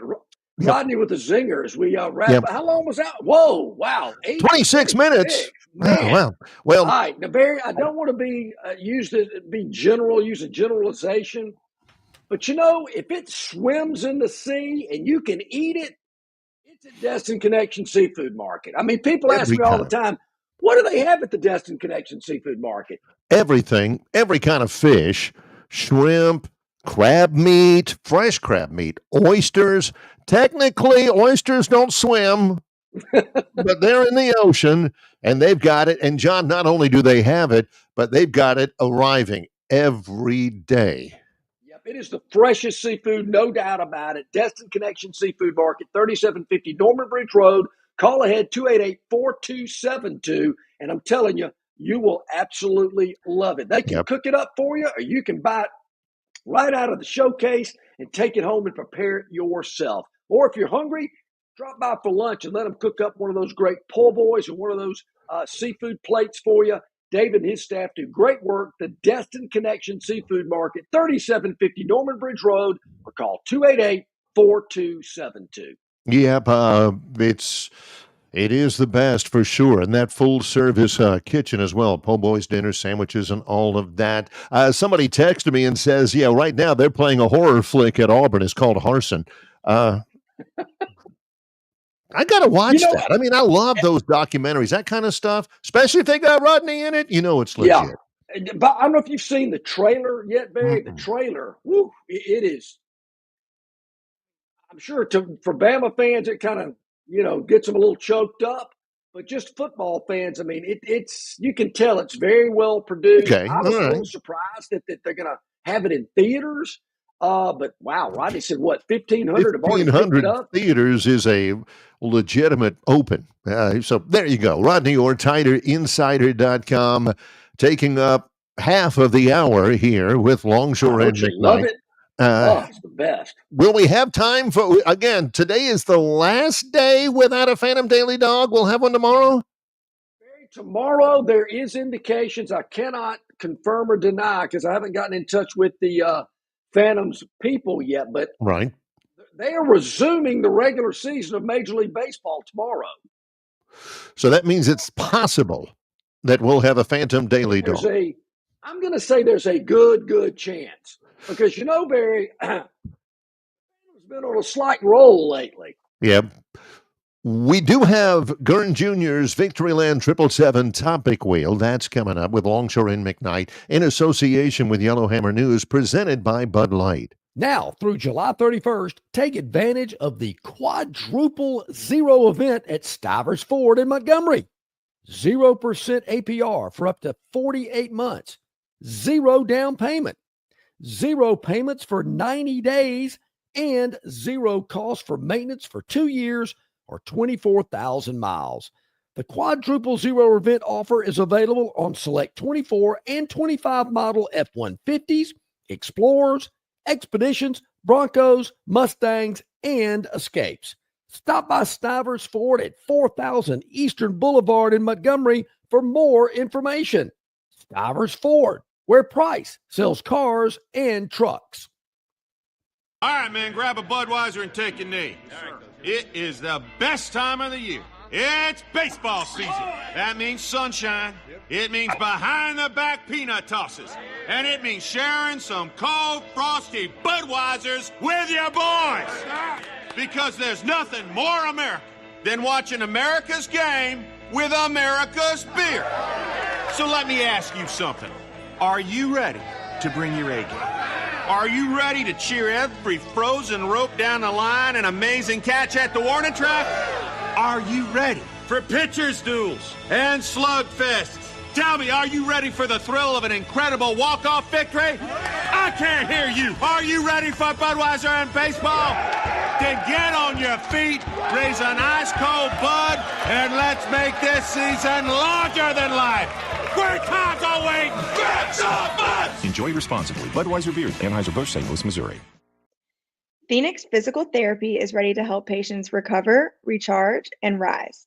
They develop a customized therapy plan for each patient to get them back to enjoying their favorite activities. Their experienced team is committed to providing exceptional care in a professional environment. Whether you're looking to prevent or treat an injury, recover from a recent illness, or recuperate from surgery, schedule an appointment with our clinic and take advantage of our physical therapy, athletic training, workers' comp, and employer solutions service. Experience elevated physical therapy today. Call Phoenix Physical Therapy at 239-9316. That's 239-9316.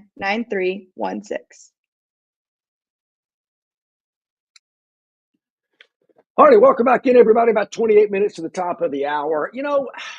Maybe I've got a unique or different or unorthodox way to describe a situation or predict a situation. I mean, I couldn't come up with a better way to say, is Bama going to have a Jake Coker, Greg McElroy type of quarterback? I probably could have thrown Jay Barker in there as well.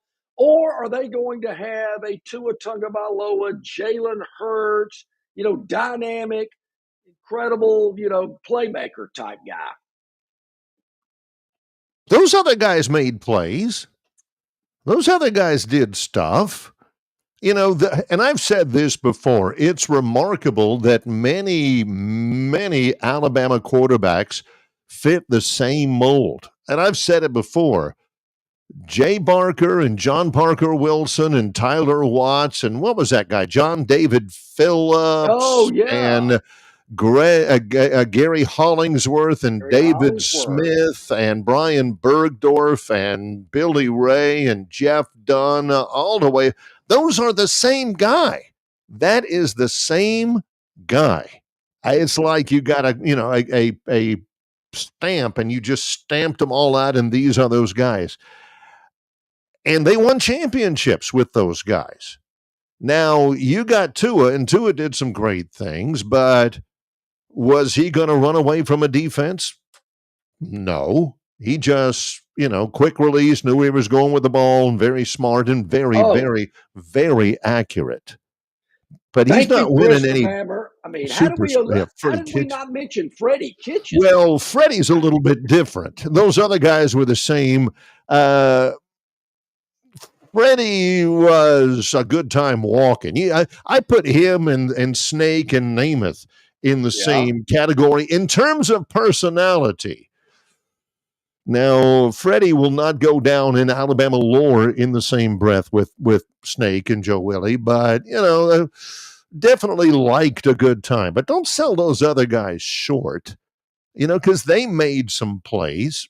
Heck, Mac Jones, A.J. McCarron, all those guys are the same guy. Now, McCarron threw a 99-yard touchdown pass to, Amari Cooper. Yeah. Against Auburn. That wasn't out easy. Of the end zone in Jordan Hare. That was a big play. People's memories are strange. Like, nobody can hate on an Alabama quarterback in front of Alabama people. Only Alabama people can hate on Alabama quarterbacks. My guy Tobias has been on an anti-Jalen Milroe tangent for a long time. When it comes to consistency, the teams take on the image of the quarterback. Number 4 was a roller coaster. He would have had Bama fans waiting to fire Grubb. Hey, Rodney, I know for certain that Ty Simpson will check the ball down to the running back. Jalen never did. So, there is a lot to being an Alabama quarterback. It's funny how people remember those guys. John really Parker Wilson had a great career. He threw for more yards by the time he left than any quarterback in Alabama history. Alabama could not wait. We all know, nudge, nudge, wink, wink, why Alabama signed Talia Tagovailoa. It was because of his brother, and maybe he'll be as good as his brother, and he's there to, he's there because Tua was there and all that kind of stuff. Well, he transferred out. People think, man, he was a scrub. He never amounted to anything. You take a look, and Talia, this is another true statement. Talia Tagovailoa transferred to Maryland. You look up the numbers. He is the all-time passing leader in Big Ten history. Whoa. And Bama fans think he was a scrub. What's that tell you about the Big Ten? That's exactly what I'm saying.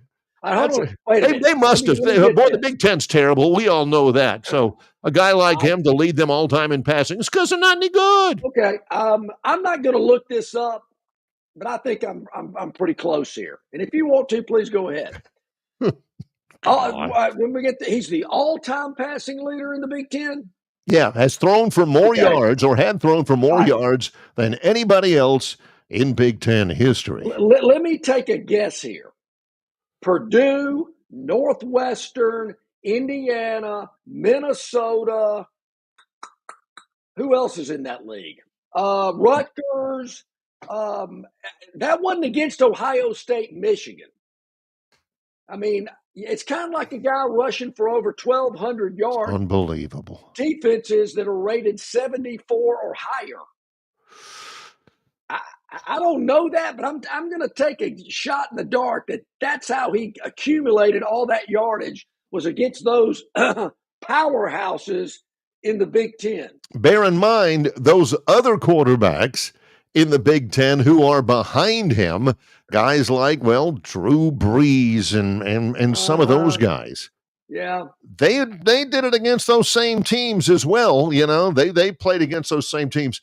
I just, Bama fans need to give some of those. Jake Coker, he did something at Alabama that Peyton Manning never did at Tennessee. He won a national championship. And you guys are like, Jay Barker won a national championship and John still dogs him 30 years later. Yeah. I don't get it. 2 years. Jay Barker threw like 4 passes in that game. I don't think Greg McElroy threw many more in the Texas game, now that I think about it. But hey, somebody's got to take the snap. I get it. But of all the national championship quarterbacks since, I could go back to the 70s with Stedman, Shealy, and some of those guys. And they didn't throw many passes back then either. But of all the ones under Saban, Coker probably least recognized, the least known. Jacob, that was a great year. It was a great team. I can still remember a play. Jake didn't come across as me as a guy that was really fast and quick, but I remember him getting away from an Auburn defender and throwing a bomb in the iron bowl. I'm thinking, how'd that guy get away from him? But Jake McCarron, I thought was a great quarterback at Alabama. Why he didn't make it in the pros, I don't know, but I just thought and he was a little cocky. You know, they had to kind of reel him in from time to time, but he could throw the football and he could lead that team. Blake Sims, they played for one or got to a playoff game, but he kind of, doesn't get recognized as much. But yeah, and certainly Tua and Jalen, just I don't think there'll ever be a duo quite like that. But it wasn't like Tua. He's the all-time leader in SEC history in pass efficiency. But he's like number 11 or 12 in pass yardage in the SEC, Mm-hmm. Of course, he played one less year than his brother did and all that kind of stuff. It's just funny how people remember those kinds of things. Well, that's kind of how I do it. I mean, I do kind of remember him by the quarterback. And, nothing against Jay Barker, but his performance against Miami was not that great.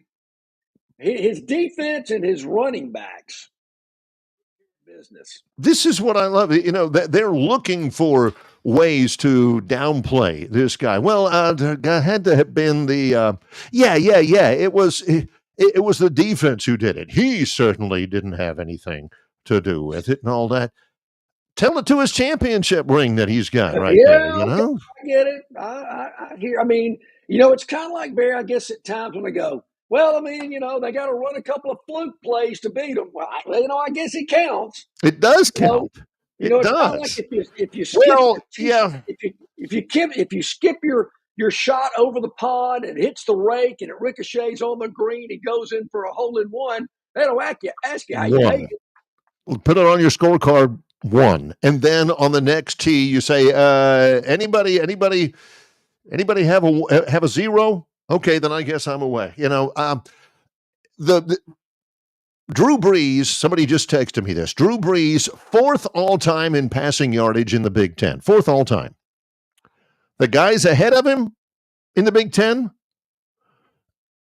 Adam Weber, Curtis Painter, and Tolia Tagovailoa. Where was Gary Danielson on that list? Oh, that's a good one. Hang on. Let me see. This again, John says, I'm not going to look it up, but yeah. He is in the load more. He ain't up there. So, yeah. We'll come back. No, let's take a break, and this will be our final break of the live show. And we'll come back with the Victoryland 777 Topic Wheel next on Longshore and McKnight in association with Yellowhammer News, presented by Bud Light.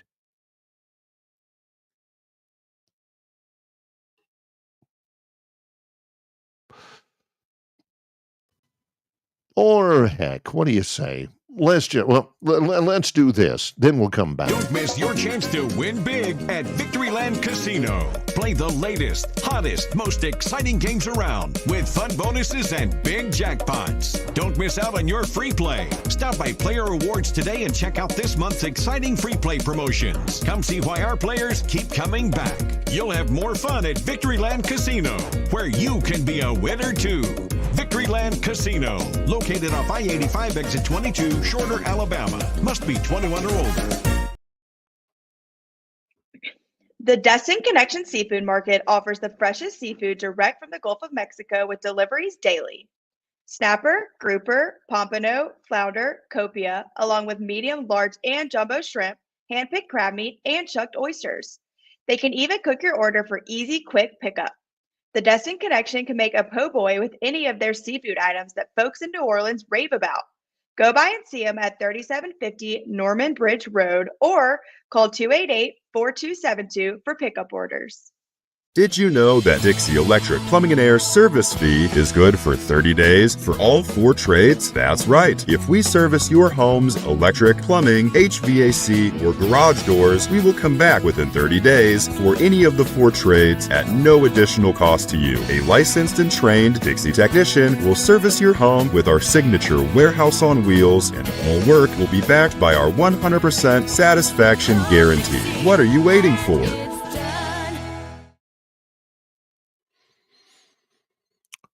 So let's give it a shot and see if we are ready for the Gurren Jr. Victoryland 777 Topic Wheel. See if we can throw that up on the screen to make sure that we're ready. Now, let's just go ahead and go on with the show, John. What do you say? Maybe not a topic wheel today on the program. So we'll just keep going the way we are.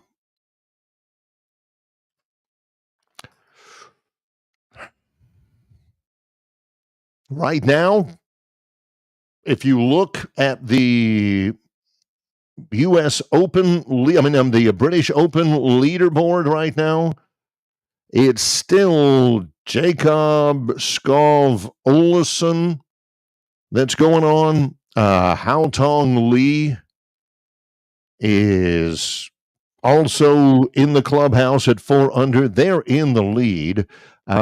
Matthew Jordan is finished. He is at 3 under. He is tied for third with Matt Fitzpatrick, who I've actually heard of. Fitzpatrick is still on the course. There is rain, there's still wind and all that kind of stuff. Watch out for these guys who are near the front. Again, it's very early. Sergio is tied for 4th at 3 under. Lee Westwood at 2 under with Ricky Fowler. Mickelson is at 1 under. John Rahm is at 1 under. He's on 14. Scheffler is at 1 under as well. So watch out for those guys. Yeah, yep. Exactly. Yeah. Hope you got me there, Barry. Yep, can hear you. Yep, Good. We're good. Yeah. We're good. We're good to go. Yeah. I see the Victoryland 777 Topic Wheel is in one of our green room boxes. What do you say we take a spin here and see what else is going on in the world of sports? Victoryland 777, exit 22 off I-85 in Shorter, Alabama. I don't feel good about it. I don't feel good about it being up there. No, don't feel good about it at all. I see it in the box over there. Yep, I do too. I'm not sure it's okay. All right. Since this is all live and everything, I'm going to try it myself. Yeah. And see if I can do this. Here we go. Now, the problem is that if our producer is indisposed right now, and I suspect he is, and there's something on there that I have no idea what it is. That's a good point. Yeah, I'm not sure that I can get that. So we'll pull that off and see if we can get this. Text here on the River Region Straw text line. Yeah. Baby Tua. That's his brother, I guess. Yeah. Set out of the Maryland Auburn bowl game.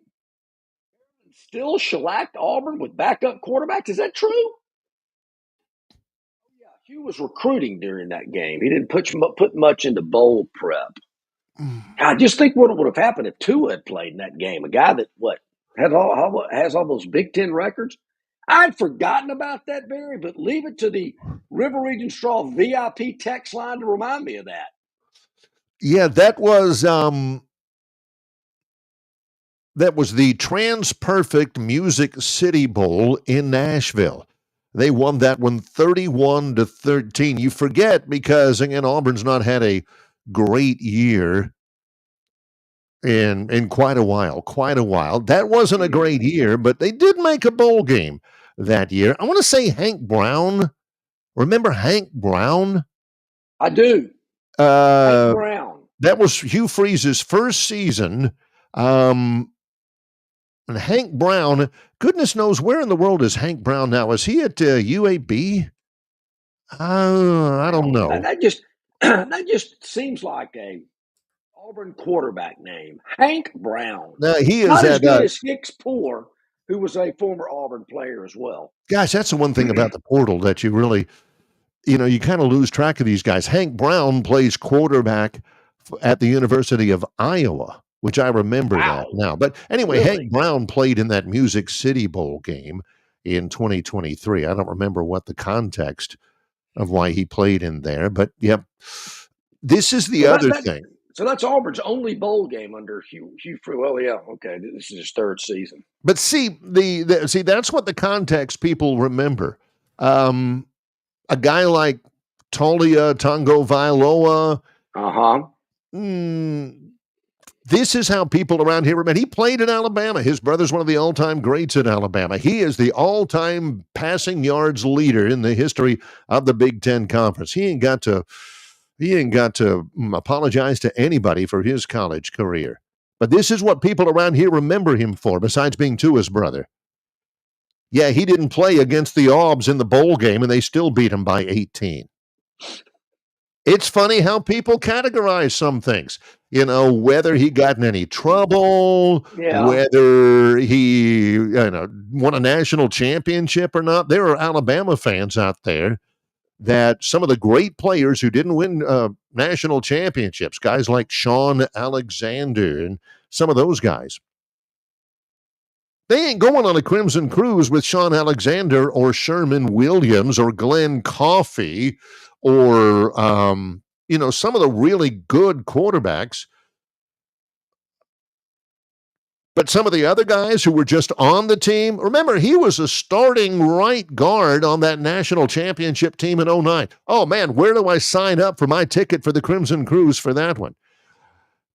And plus, they remember people, how did they do against the Aubs? Oh, he stunk it up. Golly, he went like 11 for 25. I knew he stunk. It's amazing what people use to categorize their Alabama or their Alabama players. Yeah. In and above it all. I got another text. It kind of got me thinking as well. He said, was it Houston or Memphis or both that beat Auburn in the Birmingham Bowl? I think it was just Houston. Houston beat them in Progressive Stadium, which is, other than the Garth Brooks contest, the fullest that stadium has been. Memphis played Auburn in the Birmingham Bowl. That was when Jovan Robinson was the feature back for Auburn, the junior college guy. I think he was only there for a year. But Auburn won that game. That's what I thought. Yeah. Was that back-to-back Birmingham Bowl appearances? No. That Memphis game was like 10 years ago. That was 2015, something like that. At Legion Field. Well, yeah, that was, I think it wasn't the last one at Legion Field, but that's what I remember about it. So, yeah. I guess if you've played in the Birmingham Bowl a couple of times, I guess it's okay to play an in-state school like South Alabama too. They kind of go hand in hand in my book. Well, it's different. Auburn won that game to go to 7-6 to finish that year, 2015 at 7-6. Yeah, that was different because Auburn has a choice to play South Alabama. Birmingham Bowl wants Auburn. It's in Birmingham. David Halsell said, that Auburn's taken over Birmingham way back when. So it's important to Auburn. They want to have a winning record. They did make a bowl game. So their hands were tied. They had to play Memphis in that one. Yeah. They didn't have to choose South Alabama to come to Jordan-Hare Stadium. Let's zero in on this a little bit, Barry. I think we've overlooked this, and I'm always looking for little things that pop up during the season. Let's talk about South Alabama. They're in the Sun Belt. Yep. Troy and South Alabama play every year. I got to tell you, I don't know. I think Major Applewhite's the coach. That's about all I can tell you. They were good 2 years ago. They won 10 games last year. Last year they were picked at the top of the league. We interviewed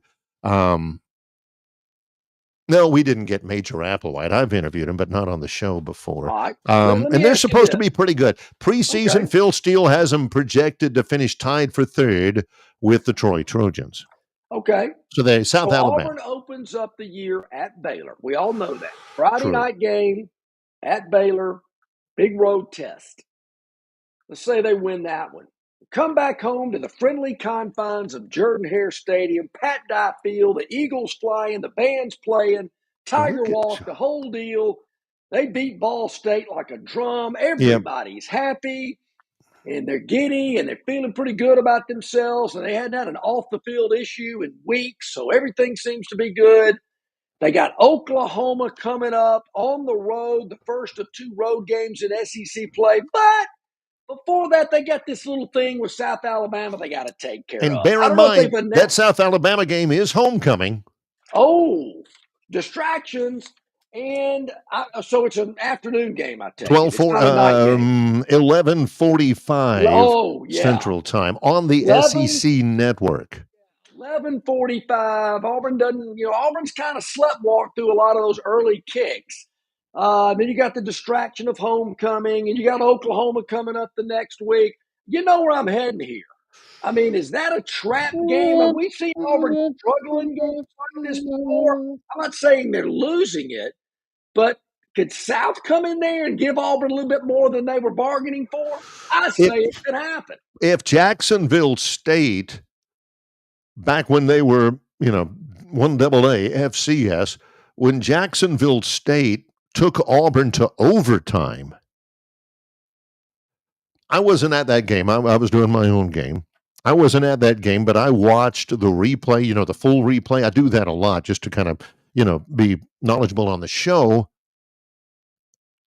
And when they went to overtime, again, Barrett Trotter was the Auburn quarterback. The year escapes me at the moment, but the telecast, they kept showing 2 things, or they had 2 focuses during that. One of them was the Jacksonville State bench, and they're bouncing around and all this kind of stuff. And, they got about 63 scholarship players, and a couple of the guys came down on their own and dressed out. And they showed the Auburn stands. Jacksonville State bench, Auburn stands. Jacksonville State bench bouncing around. Man, we're going to overtime against Auburn, blah, blah, blah. And they showed the Auburn fan base in there. And they're, they're rocking back and forth, by that time. And it was an early game. It was still hot. People were sweaty. You got to that point when you're sweating and you're sweating beer and people, and you're next to that fat guy and you're thinking, I do not believe that we are in overtime with the Jacksonville State Gamecocks. And Auburn ended up winning it. Yeah. Would that be the same kind of a thing again? I hope not. Did they roll Toomer's corner after that win? No, they did not. Okay. They did not. They got out of there and said, my gosh, let's just get out of here. We get the win and go home. I'd hope, just as as I am, I hope South Alabama loses that game by 28 for that reason, but also because if they go to overtime or they beat Auburn, and I'm not saying they will, I don't think they will. They ain't never playing another in-state school. That's where I was getting with this. That's where I was getting with this. If South Alabama wins the game, even maybe comes close, but let's just say they win the game. You'll never hear another word out of it. We need to play in-state schools because it's good for the economy. Blah, blah, blah. Never happening again. I could just see Board of Trustee meeting, athletic department meeting. You got the quarterly meetings of the athletic department, big conference room, big long table. Everybody's around there. And one of the ticket sales people says, "Excuse me, Mr. Cohen. Yeah. I was wondering if we can entertain the thought about playing another in-state," and then it's like in Austin. No, it's like in Goldfinger. Remember? Was it Goldfinger when the one guy didn't accept Goldfinger's bid and they slid him out of the blimp and he fell down? That was A View to a Kill. Okay, View to a Kill. Oh, the guy says, "Do you accept my..." He turned the gas on, and they all, he killed the ones. This was this one guy. He said, he says, "Well, thank you very much," and his chair slid through the floor, and out of the blimp and everything. That'd be that guy. John would be like, zip it. Nope. But I really think, nope, no. But we could tell, nope. And then, security escape. He'd be like Tony Franklin. Security would have to escort him out of the building with a box full of the stuff in his office right then and there. That's what would happen. Yeah. Mm-hmm. Daniel, that is not happening. They're not going to play those type games ever again if South Alabama comes in there and wins. Daniel brings this up. This was an exhibition game. He says when AUM beat Auburn in basketball, it was kind of fun. Lebo era. No, that didn't was count. That an exhibition game? It was an exhibition game. Okay, thanks for bringing that up. I forgot about that. Well, tomorrow, couple of things. Tomorrow, John doesn't even know that I've done this. Tomorrow, we are live at Stivers Ford Lincoln on the Eastern Boulevard in Montgomery. Stop on by. I have got a selection of Longshore and McKnight bumper stickers. I don't have many. There are plenty, but these are the ones that I grabbed. We'll have them I'll bring available. Dennis Mitchell, come pick one up. We'll have them, exclusive. Be the first in your neighborhood because these are just hot off the presses. Tomorrow at our location, we'll be in the showroom at Stivers Ford Lincoln, Eastern Boulevard at the Troy Highway. Tomorrow, Barry, John McDay, the coordinator of officials for the SEC. We talked to him at Media Days. We'll play that for you tomorrow as well. I think you'll find that very interesting, John, with a lot of great information for the fans to kind of be looking out for when it comes to officiating, rules, changes, alterations, adjustments, things of that nature. And this really what it's like to be an official in the SEC. We'll talk with John McDade about that tomorrow. I hate to promo this because it is not confirmed, but very likely a Phantom Daily Dog tomorrow. Possible anyway. Speaking of information, got great stuff today from our guy Jason Caldwell, AuburnUndercover.com, Rodney Orr, TighterInsider.com. For John Longshore, I'm Barry McKnight. It's Longshore and McKnight in association with Yellowhammer News, presented by Bud Light.